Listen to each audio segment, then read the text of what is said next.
Vous aussi vous attendez le bus? Le mien passe dans pas longtemps. Attendez, je regarde. Avec Tramigo, j'accède à tous mes horaires de bus en 3 secondes. Basé sur de l'open data, Tramigo est utilisable partout en France. Plus besoin d'une application parce que tu vis à Paris, d'une autre parce que tes parents sont à Rennes, ou d'une dernière application pour tes amis qui sont à Nantes. Tiens, Google Maps a enfin fini de charger. Ah oui, effectivement mon bus est dans 7 minutes, enfin 6 minutes 30 maintenant. Parce que Tramigo fournit des horaires de passage et non des trajets, notre application est bien plus performante sur ce point que la concurrence. En plus, Tramigo affiche l'horaire réel de passage. Depuis que je l'utilise, les bus sont toujours à l'heure, du moins c'est l'annoncé par l'application. Par ailleurs, elle me montre sur la carte tout un tas d'informations sur les points d'intérêt aux alentours de mes arrêts favoris. Mais ne vous en faites pas, vos données personnelles restent sur votre téléphone et ne sont jamais envoyées sur les serveurs de l'application. Cela vous assure un total anonymat. Je peux vous le garantir, puisque le créateur de Tramigo, c'est moi. L'innovation apportée par Tramigo, c'est justement de réussir à cibler nos utilisateurs sans avoir besoin de leurs données personnelles. Ainsi, nous ne sommes pas soumis aux contraintes légales imposées par la CNIL. En nous basant simplement sur les requêtes que fait l'utilisateur, on peut déduire beaucoup d'informations. S'il est étudiant, salarié, son lieu d'habitation, ses déplacements habituels. Ce ciblage nous permet d'afficher des points d'intérêt, comme des bibliothèques, des piscines, des lieux culturels, mais surtout de la publicité. De la publicité ciblée en partenariat avec des entreprises, par exemple de restauration. Prenons le cas de l'utilisateur numéro 4223. Nous ne savons rien sur lui. Nous disposons seulement des horaires de bus qu'il consulte. Nous remarquons simplement que, comme il demande quotidiennement les horaires juste à côté d'un lycée, il y a de bonnes chances pour qu'il soit étudiant. Il sera donc probablement intéressé si, à l'heure du déjeuner, Tramigo lui affiche les horaires et les menus du fast-food le plus proche.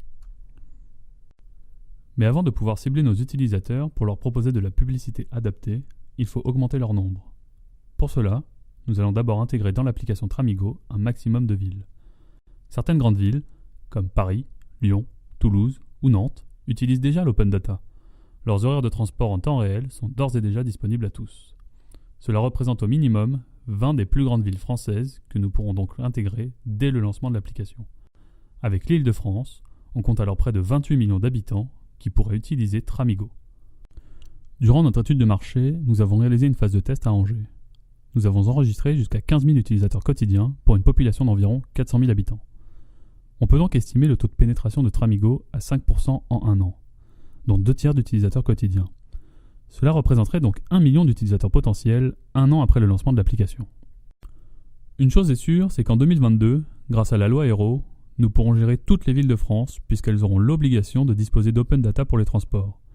Afin d'accélérer cette transition, nous souhaitons nous positionner en tant que marque blanche pour les villes souhaitant posséder leur propre application.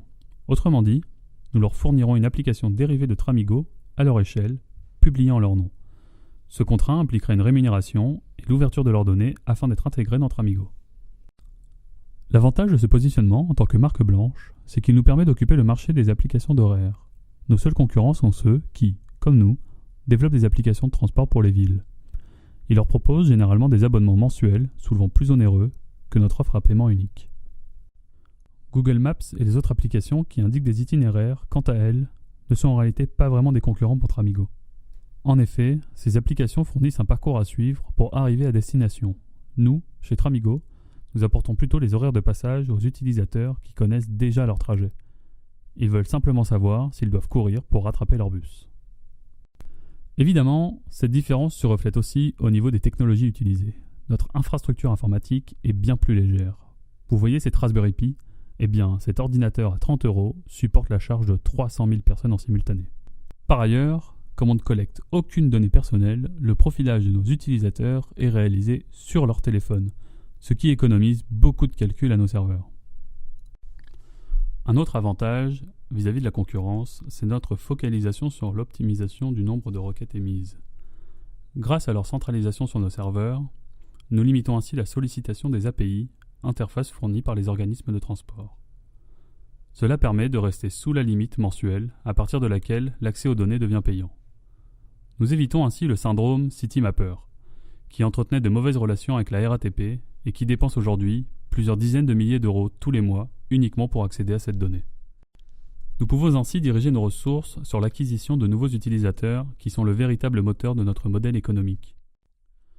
L'application sera bien évidemment disponible sur l'App Store, le Play Store et le Windows Store. Une version web est également prévue dans le but de toucher le public le plus large possible. Au bout de 2 ans, avec des campagnes publicitaires et une communication adaptée, nous estimons pouvoir atteindre la barre fatidique du million d'utilisateurs quotidiens, nous garantissant de pouvoir nous autofinancer par la suite. Pour financer ces dépenses marketing, les aides de la BPI et du crédit d'impôt à l'innovation sont un point de départ mais ne peuvent pas suffire. Nous estimons notre besoin à 200 000 € en 2 ans. Cela nous permettra d'augmenter notre visibilité sur Internet par le biais de contenus sponsorisés sur les réseaux sociaux, au programme, concours sur Twitter, Instagram, mais aussi des vidéos YouTube en partenariat avec des influenceurs dans le but de toucher principalement une population jeune. À terme, nous ajouterons en médias publicitaires des affiches papier, si possible, dans les moyens de transport en commun. Actuellement, l'équipe est composée de 5 personnes menées par Eurial Ambroise, directeur. Elle comprend 2 ingénieurs R&D, un ingénieur production et un chargé de marketing. Au bout de 2 ans, lorsque l'application sera rentable, nous envisageons de recruter jusqu'à 5 personnes. 2 ingénieurs pour le développement et le maintien du service, un technicien de production pour maintenir à jour nos bases de données, et 2 nouveaux commerciaux chargés de prospecter et vendre aux autorités organisatrices des transports locaux notre application en marque blanche. Aucun recrutement supplémentaire n'est prévu pour l'instant, mais l'entreprise s'adaptera aux besoins futurs. Tramigo a l'ambition d'être le premier service capable de fournir en temps réel les horaires des transports en commun dans la France entière et à terme à l'international. Tout ce qui nous manque maintenant, c'est votre soutien. Oula, il faudrait pas que je rate mon bus. Et vous, il faudrait pas que vous ratiez votre chance de prendre le train à la bonne heure.